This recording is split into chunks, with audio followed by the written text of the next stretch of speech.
Bonjour Aurélie Luneau, bonjour à tous.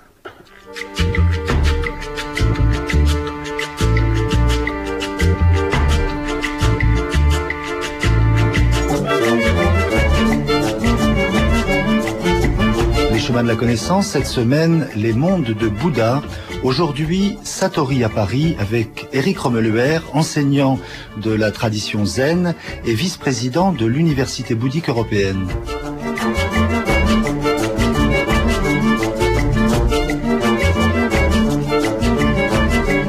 Éric Romeluer, bonjour. Bonjour. Alors aujourd'hui, 8 décembre, est une date très importante pour tous les bouddhistes japonais. Oui, effectivement, ce 8 décembre est un jour particulièrement important dans tout l'ensemble du bouddhisme extrême-oriental au Japon, et plus particulièrement dans cette tradition zen japonaise. Puisqu'en effet, le 8 décembre est le jour de la célébration de l'illumination du Bouddha. Le 8 décembre, donc c'est ce jour, un jour où il y a un certain nombre de cérémonies, et plus particulièrement dans cette tradition zen, il y a quelque chose de très particulier. C'est-à-dire que aujourd'hui se termine dans la plupart des temples, des monastères de cette tradition zen, une retraite qui a duré 7 jours, suivant cette idée que le Bouddha, un jour, s'est assis au pied d'un arbre et pendant 7 jours à méditer en essayant de trouver la réponse à ces questions. Et c'est, on dit, au matin de ce 8 décembre qu'il s'est éveillé. Donc c'est ce moment-là, et particulièrement dans cette tradition, il y a une manière très particulière de revivre cet éveil, cet élan intérieur. Et pendant 8 jours, les moines s'astreignent à méditer quasiment jour et nuit. Et l'on considère que ces 7 jours ne font qu'une seule journée qui s'est achevée ce matin dans tous les temples zen japonais, et même actuellement en France ou en Europe, puisqu'un certain nombre de centres se sont développés et que plusieurs centres ont proposé cette retraite de 7 jours. C'est une épreuve initiatique pour certains. Oui, alors surtout dans cette tradition, c'est peut-être ce moment où les moines peut-être essayent de donner le meilleur d'eux-mêmes. Alors c'est vrai qu'il y a peut-être un côté surprenant, puisque dans de nombreux temples au Japon, quasiment les moines ne dorment pas.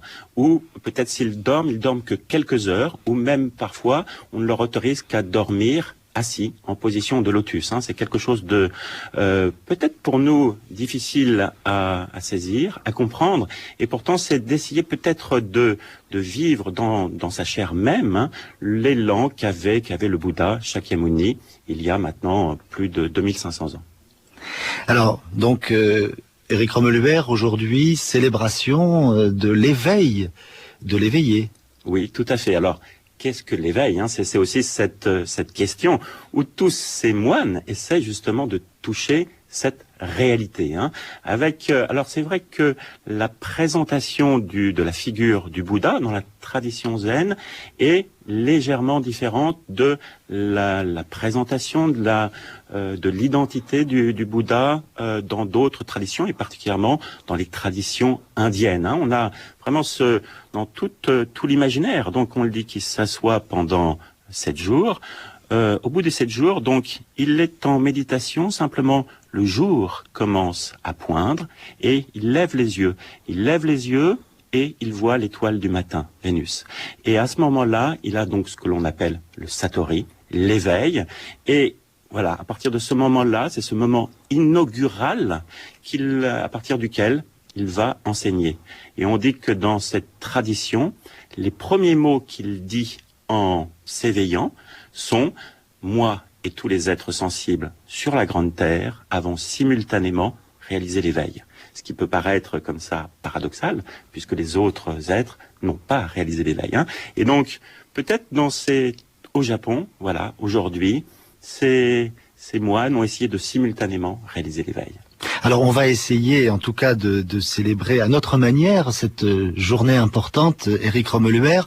Et je vous propose, pour revenir, si vous voulez, dans la chronologie historique et évoquer notamment l'arrivée du bouddhisme au Japon, d'écouter un texte intéressant, puisque le bouddhisme est arrivé donc par la Chine au Japon, par la Corée plus précisément, mais on va voir ça un peu dans le détail. Et donc dans ce texte extrait des Nouvelles études d'histoire religieuse, Ernest Renan, l'un des premiers occidentaux à s'être intéressé de si près au bouddhisme, nous fait une comparaison intéressante justement entre l'Inde, berceau du bouddhisme, et la Chine, qui est aussi une grande terre de bouddhisme.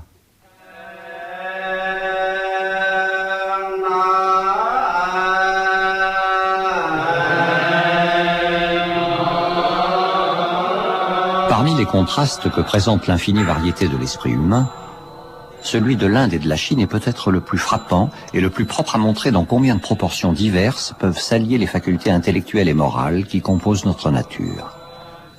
Jamais des qualités et des défauts opposés n'établirent entre deux races un plus complet désaccord. Depuis 4 ou 5 000 ans que dure son histoire, la Chine nous offre le spectacle unique, ce me semble, d'une société fondée sur une base purement humaine, sans prophète, sans messie, sans révélateur, sans mythologie, d'une société uniquement calculée pour le bien-être temporel et la bonne organisation de ce monde. L'Inde, de son côté, nous offre le spectacle non moins surprenant d'une race exclusivement spéculative, ne vivant que de l'idéal, bâtissant sa religion et sa littérature dans les nuées sans aucun mélange d'éléments historiques ou réels. Le trait caractéristique de l'esprit chinois est la négation du surnaturel. Ce qu'il ne peut pas comprendre n'existe pas pour lui. Confucius, l'incarnation du génie chinois, n'est qu'un économiste et un moraliste. On raconte que, lorsque ses disciples transportaient la conversation sur les choses divines, il gardait le silence ou se tirait d'embarras par cette interrogation ironique. « Connaissez-vous assez bien les choses de la terre pour vous occuper de celles du ciel ?» L'Inde, au contraire, perdue dans la contemplation de l'infini, a épuisé son activité dans la création d'une exubérante mythologie et d'innombrables systèmes de métaphysique, sans que l'étude de la nature, de l'homme et de l'histoire lui ait semblé digne d'arrêter un moment sa pensée.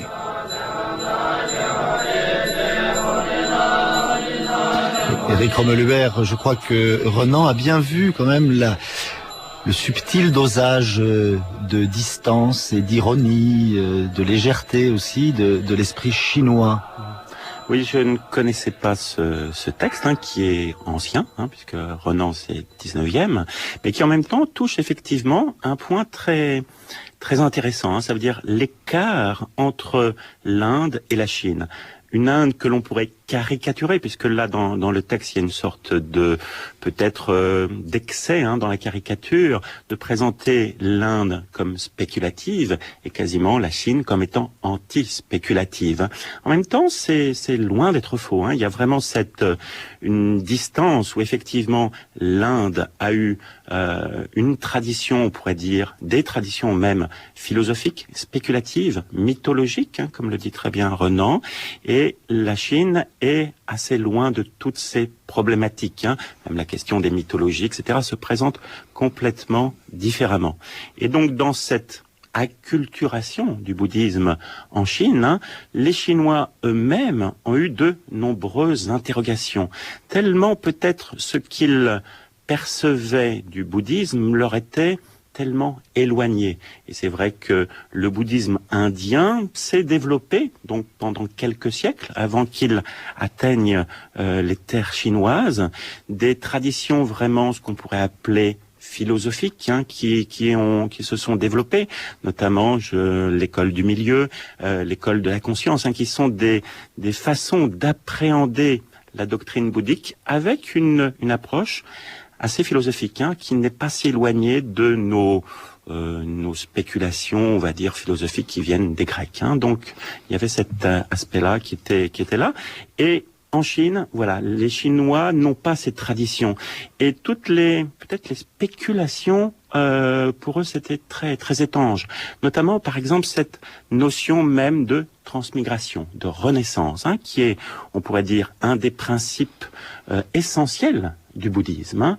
Et les Chinois qui sont des hommes, on pourrait dire pragmatiques, très ancrés dans la terre, toutes ces notions de transmigration, de renaissance, ça ne leur a guère parlé. Et au début, lorsque le bouddhisme s'implante dans l'empire du milieu, il y a des interrogations très très fortes et qui sont un rejet du confucianisme, mais pour des raisons parfois étranges, c'est-à-dire que les confucianistes se sont retrouvés d'une certaine manière dans un certain nombre de thèmes du bouddhisme mahayaniste. Au début, c'est difficile. Donc justement, on pourrait dire dans l'acculturation, d'abord c'est le bouddhisme indien qui s'implante. Et il y a de nombreuses interrogations où justement les confucianistes disent le bouddhisme est une tradition totalement étrangère à la Chine et d'une certaine manière, elle n'a rien à faire dans nos contrées. Donc il y a ce sentiment à la fois donc de rejet, en même temps de fascination. Et il va y avoir plus encore du côté des taoïstes d'ailleurs. Alors, c'est aussi toujours la difficulté d'appréhender. Qu'est-ce qu'on appelle confucianisme, qu'est-ce qu'on appelle taoïsme, qu'est-ce qu'on appelle bouddhisme. Il va y avoir donc ces mouvements qui sont encore des mouvements peu structurés. Par exemple, au moment où se développe le bouddhisme en Chine, et c'est un peu sous l'influence du bouddhisme que ces traditions vont se structurer, et qu'il va y avoir des rapports qui vont se mêler. Donc, et le zen, comme d'autres traditions, est une sorte de réponse, parce que c'est la question, le zen, est-ce que c'est du bouddhisme, est-ce que c'est du taoïsme, puisque lorsque les premiers occidentaux se sont intéressés à cette tradition qu'on appelle le zen, ce qu'ils ont vu, c'est surtout l'aspect chinois. On pourrait dire presque l'aspect taoïste. Et certains, les premiers dans les années 50, qui sont Alan Watts par exemple, des premiers occidentaux qui s'intéressent à cette tradition, disent, en fait, ce n'est pas du bouddhisme, c'est quelque chose qui a un vernis bouddhique, mais qui au fond est typiquement chinois, typiquement taoïste. Ça, c'est très présent. Alors, très rapidement, Éric Rommeluber, le taoïsme, c'est donc un des grands courants spirituels de la Chine, illustré par des grands noms comme Lao Tzu, Chuang Tzu, Li Tzu, qui ont exprimé justement cette âme chinoise d'une manière extraordinaire. Alors, il y a eu effectivement entre taoïsme et bouddhisme Chan pas une fusion, mais comment dire, ni même un syncrétisme, mais un intérêt réciproque. Tout à fait, dans le sens où effectivement la Chine a un substrat confucianiste, qui est on pourrait dire le moteur, qui vraiment structure toute la vie, toute la société. Il y a également cette tradition qui est une tradition d'hérémétisme, qui est le taoïsme, une sorte de retrait du monde, qui est là. En même temps, lorsque donc le bouddhisme s'acclimate, le bouddhisme va prendre vraiment cette coloration et va prendre effectivement une coloration que l'on pourrait qualifier de taoïste. Et ces trois traditions vont se développer, on pourrait dire, de concert, avec à la fois des regards de distanciation, des regards de fascination, et au fur et à mesure qu'ils vont se développer, des interactions. Par exemple, le taoïsme a emprunté beaucoup de choses au bouddhisme. Dans sa version, on pourrait dire, dernière, par exemple celle des Song, celle qui se développe entre le 10e et le 13e siècle. Par exemple, on va calquer un corpus littéraire. Les taoïstes vont créer un corpus littéraire qu'ils n'avaient pas sur un modèle du canon bouddhique, vont emprunter même des terminologies aux bouddhistes. Et inversement, le bouddhisme va emprunter à ce fond taoïste. Et il y a même à une époque qui est l'époque, on pourrait dire l'époque Song, c'est dans les siècles des 12e, 13e siècle, une tradition réellement syncrétiste où les nombres de Chinois vont considérer qu'il y a 3 traditions qui ont leur spécificité propre, mais qui portent le même message. Donc bouddhisme, confucianisme, taoïsme. Et il disait 3 en 1. Ou 1 en 3, avec aussi d'autres des moines, notamment bouddhistes ou taoïstes, qui vont refuser cette association ou cet amalgame. Donc c'est très difficile de ressentir peut-être parfois la spécificité du zen, tradition que je considère comme étant vraiment spécifiquement bouddhiste, mais qui s'est tellement acculturée avec l'identité chinoise que, effectivement, comment définir sa spécificité? C'est pas toujours très facile. Avant d'évoquer l'arrivée justement de ce bouddhisme déjà très syncrétique de la Chine et très identifiable, très particulier, voici la voix de Bernard Franck, disparu en 1996, qui a été donc le premier titulaire de la chaire de civilisation japonaise au Collège de France et l'un de nos grands orientalistes, grands spécialistes de la civilisation japonaise. Qu'est-ce que c'est que le bouddhisme? Vous savez, je me méfie des définitions. Il est certain en tout cas que le bouddhisme se présente dans l'histoire du Japon sous la forme de plusieurs grands courants. Le bouddhisme du Tendai et le bouddhisme Shingon, qui est le bouddhisme ésotérique, qui ont fleuri à l'époque de Heian. Plus tard, le bouddhisme amidiste, le bouddhisme de dévotion au Bouddha Amida et à la croyance aux renaissances dans la terre pure. Et puis, le bouddhisme de Nichiren, qui est d'une certaine manière une résurgence du Tendai. Et puis, le bouddhisme zen. Voilà les grands courants du bouddhisme. Vous voyez que le zen n'est qu'un parmi les autres. À partir d'une certaine époque, il a exercé une influence particulièrement grande sur la pensée, sur l'art, sur la peinture, sur le no, sur toutes sortes de disciplines. C'est ce qui fait qu'on lui prête une attention particulière.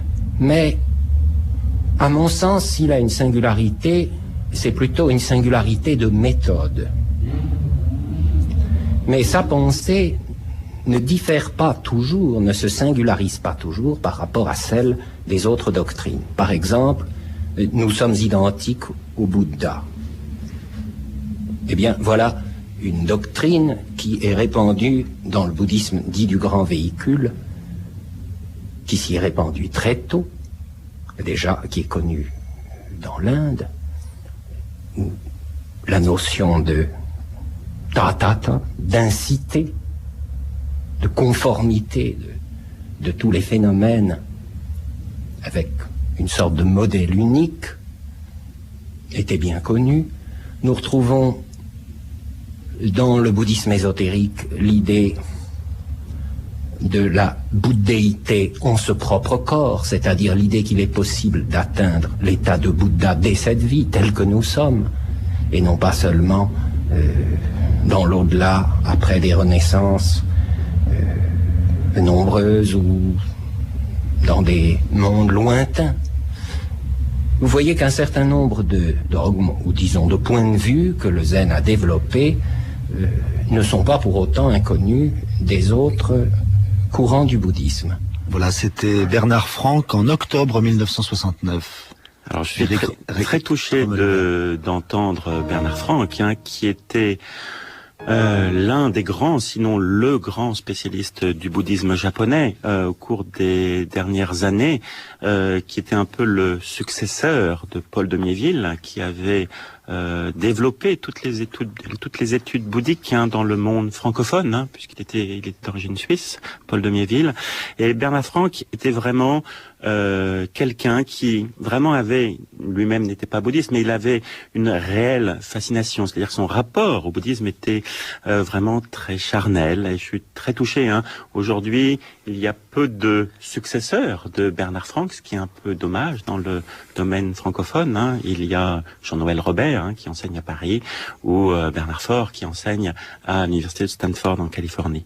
Et ces hommes ont apporté vraiment développé, on pourrait dire, toutes ces études et ont offert de nouveaux horizons à la perception du bouddhisme pour nous autres occidentaux. Alors, Éric Romeluer, le bouddhisme arrive au Japon au VIe siècle, depuis la Corée, grâce à une ambassade, porteuse d'une statue de Bouddha, d'une lettre et de copies de sutras. Donc la représentation imagée, l'ambassade et les textes doctrinaux. Oui, alors l'implantation donc du bouddhisme au Japon est d'une certaine manière beaucoup plus facile, dans le sens où l'histoire japonaise commence, grosso modo, à peu près à cette époque, où le Japon donc va essayer de calquer un certain nombre de traits de la Chine. Donc on va importer l'écriture, on va importer des modes de gouvernement et on va importer les religions, et notamment le bouddhisme. Et là, on pourrait dire on considère que la création d'un Japon, on va dire moderne, en tout cas qui sort de la préhistoire, c'est la constitution de l'empereur Shotoku Taishi. Très inspiré par le bouddhisme. Voilà, et qui à la fois, c'est aussi très intéressant, c'est-à-dire qu'il écrit une constitution, alors c'est peut-être pas lui, c'est son gouvernement, mais on lui prête l'écriture de cette constitution, et cette constitution commence par l'hommage aux 3 trésors, l'hommage au Bouddha, au Dharma, au Sangha, qui sont les joyaux de l'enseignement bouddhique, qui sont tout pratiquants, tout fidèles bouddhistes à un rapport tout particulier avec Bouddha, Dharma, Sangha. Et en même temps, cette constitution... Il s'agit bien, je le précise, pardonnez-moi, Éric Rommeluaire, d'une constitution politique. Tout à fait, et qui, en même temps, intègre de nombreuses considérations confucianistes. Donc il y a une sorte de belle harmonie, de mixité, de proposer à la fois donc une structure sociale, politique, gouvernementale, avec à la tête donc un empereur et tout un mode de gouvernement, et en même temps des religions. Et c'est vrai qu'aussi donc, comme dans toute l'Asie, le bouddhisme va se développer comme étant aussi des religions d'État. Donc ça, c'est aussi très important, avec la facilité offerte et en même temps tous les compromis qui ont été nécessaires pour que ces écoles survivent. Alors l'autre grande religion populaire à laquelle le bouddhisme arrivant a dû se confronter, c'est le shintoïsme. Alors, est-ce que... Au Japon, on parle évidemment du Japon. Tout à fait. Alors, peut-être il y a une rectification, c'est-à-dire que peut-être déjà le terme même de shintoïsme, qui implique peut-être quelque chose de structuré, d'établi, c'est en fait quelque chose de très moderne. Les Japonais donc disent plutôt Shinto, ça veut dire la voix des kami, la voix des dieux. Mais tout au long de l'histoire, il n'y a pas eu de véritable structure religieuse, bien sûr, quelques temples, etc. Mais c'est plutôt un fond religieux. Et c'est vrai que le bouddhisme, en s'implantant au Japon, a toujours eu à cœur, et comme dans tous les pays asiatiques, d'intégrer plutôt que d'exclure les cultes populaires, etc. Et donc, même à une certaine époque, il y a eu on pourrait dire presque un syncrétisme entre ces traditions locales et ces traditions bouddhiques, où justement les kami étaient identifiés à des bouddhas.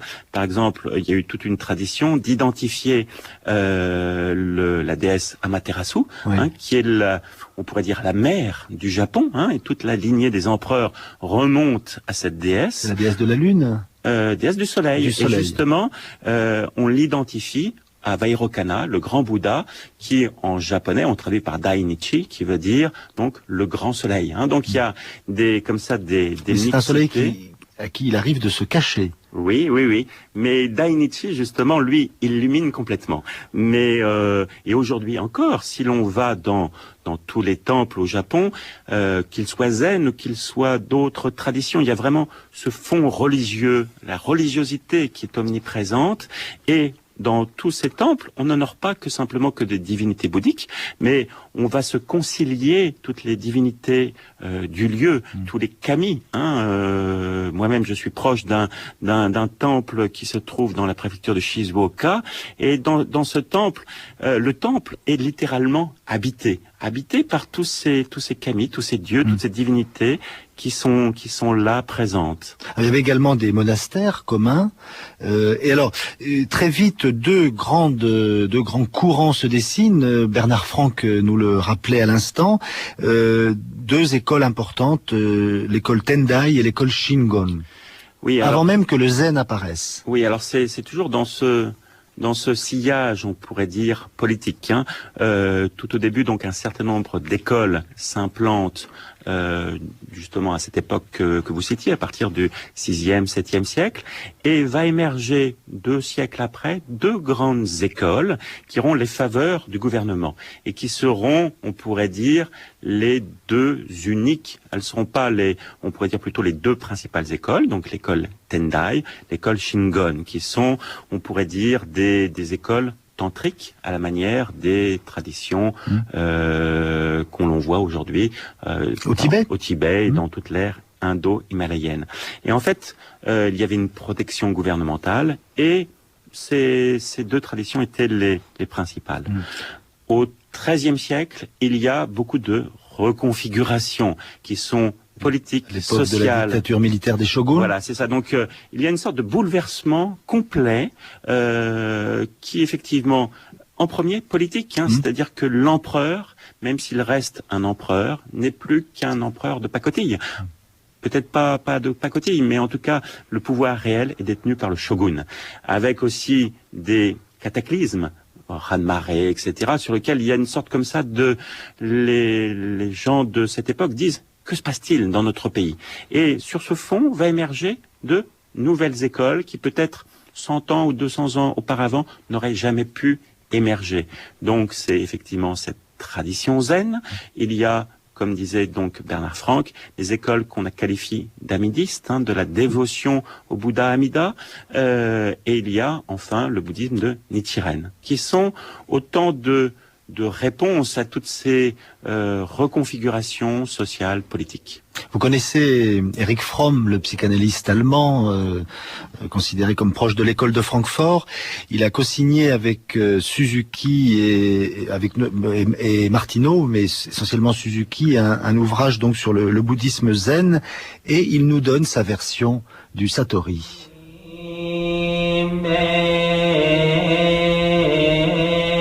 Le Satori n'est pas un état d'esprit anormal. Ce n'est pas un état de transe où la réalité s'évanouit, ce n'est pas un état d'esprit narcissique comme il apparaît dans certaines manifestations religieuses. Si c'est quelque chose, c'est notre état d'esprit tout à fait normal. Comme le déclarait Osho, le zen est notre esprit quotidien. Qu'une porte s'ouvre vers l'intérieur ou vers l'extérieur dépend de la position de ses goûts. Le Satori a un effet particulier sur celui qui l'éprouve. Toutes vos activités mentales travailleront sur un autre mode qui sera plus satisfaisant, plus joyeux, plus apaisant que tout ce qui aurait été éprouvé jusqu'alors. La tonalité de la vie sera transformée. Il y a un pouvoir de rajeunissement dans la possession du zen. Au printemps, les fleurs paraîtront plus belles, et dans les montagnes, les ruisseaux couleront plus frais, plus cristallins.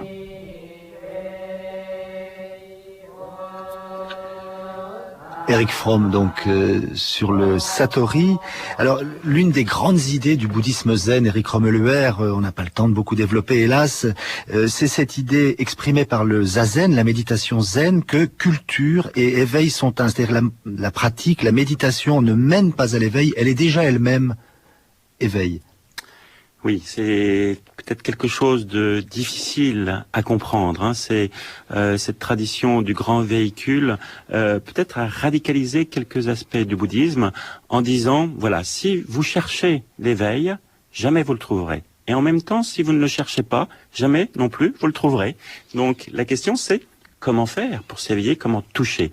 C'est vrai qu'une des réponses, c'est effectivement de pratiquer la méditation, dans le sens où dans cette tradition zen, la méditation n'est pas on pourrait dire une technique, une méthode, c'est laisser s'ouvrir la dimension éveillée de notre être profond.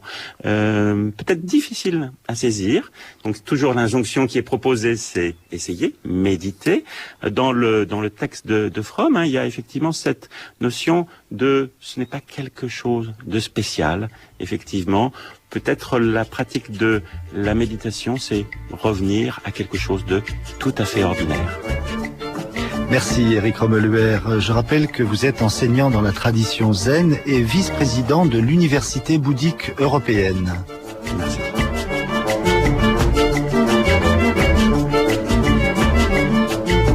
Texte lu par Michel Derville, c'était Satori à Paris, troisième volet de cette